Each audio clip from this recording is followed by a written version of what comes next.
Hello students, स्वागत है आप सभी लोगों का आज के मेरे इस क्लास में। जीएसटी सीरीज का ये 5वां वीडियो है मेरे चैनल कॉमर्स कैंडल पे। जीएसटी सीरीज का ये 5वां वीडियो है जहां आज मैं आपको बताने वाला हूं कॉम्पोजिशन स्कीम के बारे में। जीएसटी में क्या होता है कॉम्पोजिशन स्कीम, कौन से लोग इसको ले सकते हैं और इसका क्या लाभ है, साथ ही साथ इसकी कौन कौन सी समस्याएं हैं, इन सभी बातों का जो है मेंशन, इन सभी बातों का एक्सप्लेनेशन मैं अपने इस छोटे से वीडियो में करने वाला हूं। आइए वीडियो को शुरू करते हैं और देखते हैं कि क्या है कॉम्पोजिशन स्कीम रजिस्ट्रेशन।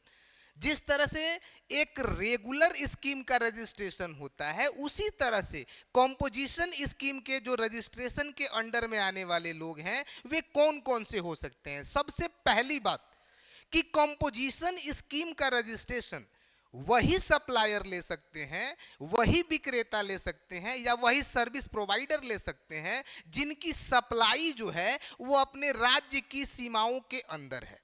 यानी उनका जो व्यवसाय है वो इंट्रा स्टेट व्यवसाय है, यानी कि वे जो भी सप्लाई करते हैं अपनी वस्तुओं का या फिर सेवाओं का, वो अपने राज्य की सीमाओं के अंदर करते हैं।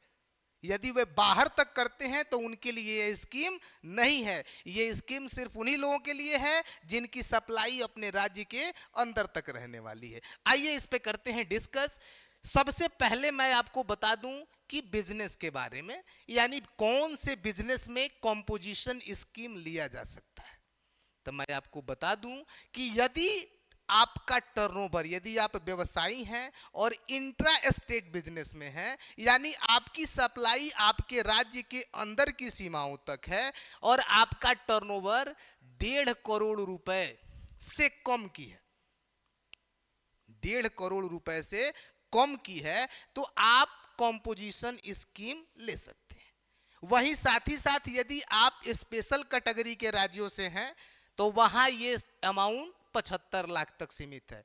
अब मैं बता दूं, मैंने अपने पिछले वीडियो में भी बताया था कि स्पेशल कैटेगरी के स्टेट कौन कौन से हैं। एक बार फिर से मैं आपको बता दूं कि स्पेशल कैटेगरी के जो स्टेट हैं वो यहाँ पे मैंने लिखे हुए हैं। अरुणाचल प्रदेश, मणिपुर, मेघालय, मिजोरम, सिक्किम, नागालैंड, त्रिपुरा, हिमाचल प्रदेश, उत्तराखंड और जम्मू कश्मीर। ये जो राज्य हैं ये स्पेशल कैटेगरी के राज्य हैं और यदि आप यहाँ के निवासी हैं तो आपके लिए जो है ये अमाउंट 1.5 करोड़ से घट के 75 लाख पे आ जाती है। यानी कि आपका जो एनुअल टर्नओवर है वो 75 लाख देखा जाएगा।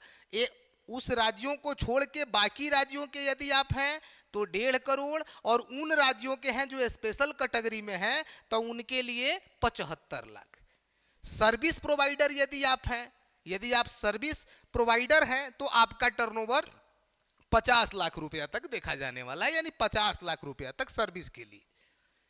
यदि आप सेवा के प्रदाता हैं, आप सेवा जो है आपूर्ति करते हैं, तो इसके लिए जो है आपकी सप्लाई 50 लाख तक की होगी।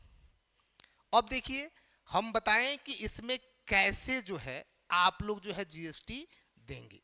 तो हम आपको सबसे पहले बता दें कि यदि आप मैन्युफैक्चरर हैं या ट्रेडर हैं, यदि आप मैन्युफैक्चरर हैं या ट्रेडर हैं तो आपको जीएसटी जो है अपने टर्नओवर का 1% देना होता है।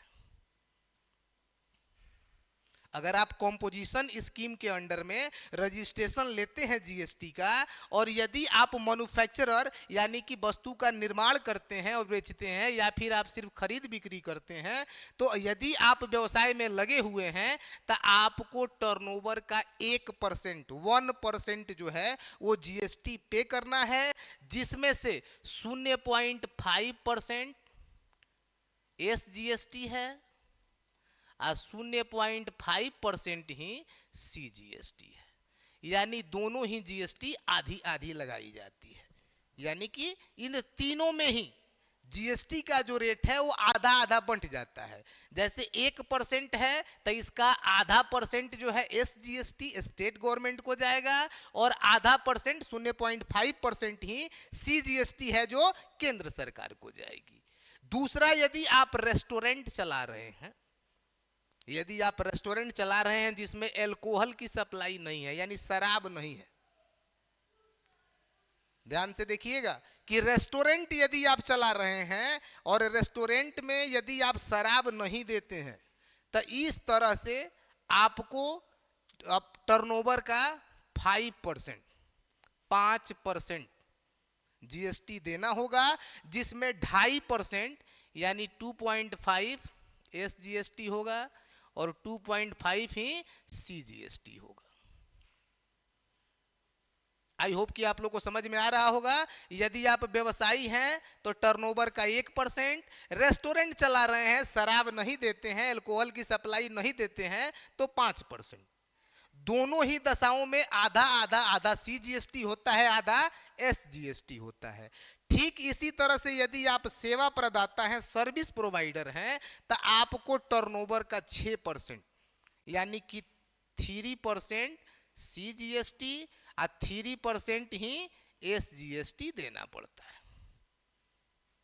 आई होप कि आप लोगों को समझ में आ रहा होगा बढ़िया से कि यदि आप व्यवसायी हैं तो टर्नओवर का 1%, रेस्टोरेंट चला रहे हैं उसमें शराब की आपूर्ति नहीं है तो 5%, और सर्विस अगर आप प्रदाता हैं तो 6% आपको कंपोजिशन स्कीम के तहत जीएसटी पे करना है। तीनों ही कंडीशन में 1%, 5% और 6%, तीनों ही दशाओं में आधा एसजीएसटी होता है और आधा सीजीएसटी होता है, यानी आधा स्टेट वाले गवर्नमेंट के पास जाता है और आधा सेंट्रल गवर्नमेंट के पास जाता है। तो आई होप कि आप लोगों को ये बातें बिल्कुल आसानी से समझ में आ गई होंगी। अब यहां मैं आपको बताने वाला हूं कि जीएसटी का जो कंपोजिशन स्कीम का लाभ है उसमें क्या क्या चीजें ध्यान देनी होती है। तो सबसे पहला है नो इनपुट टैक्स क्रेडिट, यानी कि आप आईटीसी का डिमांड नहीं कर सकते हैं। इनपुट टैक्स क्रेडिट का डिमांड आप गवर्नमेंट के पास नहीं रख सकते हैं। अब आईटीसी क्या होता है, तो देखिए जब भी हम लोग कोई वस्तु बनाते हैं तो हम लोग रॉ मटेरियल्स वगैरह खरीदते हैं, रॉ मटेरियल्स कच्चा माल खरीद के वस्तुएं बनाते हैं। तो जो रॉ मटेरियल्स हम खरीदते हैं वहां हमको जीएसटी देना होता है। तो एक सामान्य जीएसटी में, एक रेगुलर जीएसटी में जो जीएसटी हम दिए होते हैं और जब वस्तु को बेचते हैं तो जो हमको जीएसटी मिलता है उस जीएसटी में से, यानी जो हम बेचते हैं उसमें से जो जीएसटी मिला होता है उसमें से खरीदते वक्त यदि हम जीएसटी दिए हैं तो उसको माइनस करते हैं, मैनेज करते हैं, तब जीएसटी का पेमेंट होता है। उसको आगे हम बताने वाले हैं कि कैसे पेमेंट होता है। पूरी जो है आप लोग सीरीज में हर तरह की चीजें जीएसटी से संबंधित आप समझने वाले हैं। लेकिन यहां आपको बता दें कि जीएसटी इनपुट टैक्स क्रेडिट का डिमांड जो है आप नहीं रख सकते हैं। कब? जब आप कंपोजिशन डीलर हैं तो। दूसरा, नो इंटर स्टेट सप्लाई, यानी कि आप जो है अपने राज्य से बाहर सप्लाई नहीं कर सकते हैं। जो भी वस्तुएं या सेवा आप सप्लाई कर रहे हैं वो राज्य के अंदर करनी है, राज्य के बाहर नहीं करनी है। तीसरा, नो ई कॉमर्स सेल्स, यानी कि आप ई कॉमर्स के रूप में बिक्री नहीं कर सकते हैं, यानी डिजिटल प्लेटफॉर्म से आप वस्तुओं को सेल नहीं कर सकते हैं। डिजिटल प्लेटफॉर्म पे आप वस्तुओं को बेच नहीं सकते हैं, इंटरनेट के माध्यम से नहीं बेच सकते हैं। इनएलिजिबल गुड्स, कुछ ऐसे गुड्स हैं जिन पे ये लागू नहीं होता है, जैसे आइसक्रीम है, पान मसाला है, टोबैको है, ये सब कुछ ऐसी वस्तुएं हैं कि अगर इन वस्तुओं के आप सप्लायर हैं तो इस पर आपको कंपोजिशन स्कीम नहीं मिलने वाला है। नो टैक्स इनवॉइस, ध्यान दीजिएगा कि यदि आप कंपोजिशन स्कीम के डीलर हैं, यानी कि आपने कंपोजिशन स्कीम का रजिस्ट्रेशन ले रखा है, तो आप टैक्स इनवॉइस नहीं दे सकते।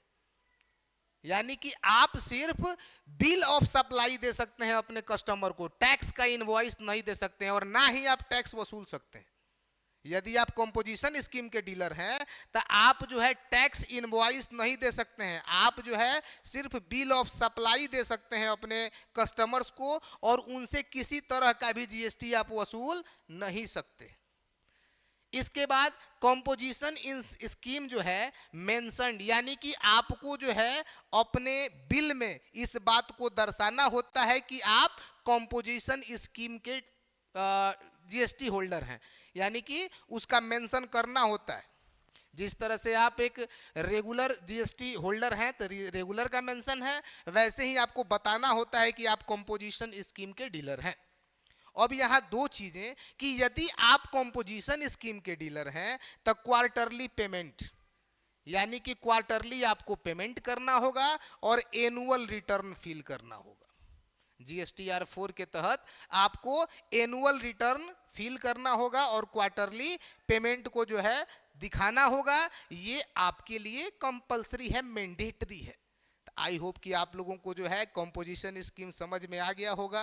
अगर नहीं समझ में आई कोई बात तो आप कमेंट करिए, मैं उसको और अच्छे से एक्सप्लेन करूंगा, बिल्कुल ही आपको समझाने तक नहीं छोड़ूंगा।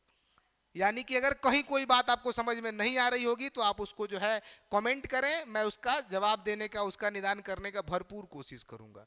मैं आपको बता दूं कि ये छोटे व्यवसायियों के लिए ये बड़ा ही उपयुक्त प्लान है, बड़ा ही बढ़िया स्कीम है उन व्यवसायियों के लिए जो इंट्रा स्टेट में हैं और छोटे आकार का व्यवसाय चला रहे हैं। तो उन्हें जीएसटी के जो इतने बहुत ज़्यादा पेचीदे मामले हो जाते हैं, कॉम्प्लिकेटेड हो जाता है चीज़ों को समझना, उनके लिए ये बड़ा ही आसान है कि कंपोजिशन स्कीम से रजिस्ट्रेशन ले लें। अगर टर्नओवर 1.5 करोड़ से कम है, इंट्रा स्टेट बिजनेस है यानी एक राज्य के अंदर है तो टर्नओवर का 1%, रेस्टोरेंट चला रहे हैं तो टर्नओवर का 5%, एल्कोहल नहीं होना चाहिए, शराब नहीं होना चाहिए, और यदि सर्विस प्रोवाइड कर रहे हैं तो 6% यानी कि टर्नओवर का 6%, ये जो है उनको दे देना है, बाकी झमेलों से बचे रहना है। ये हमेशा ध्यान रखना है कि चाहे वह 1% दे, चाहे 5% दे या फिर 6% दे, तीनों ही कंडीशंस में आधा सीजीएसटी होता है और आधा एसजीएसटी होता है।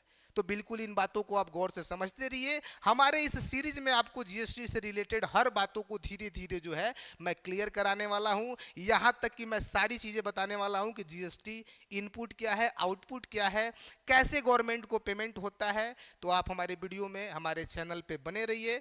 धन्यवाद।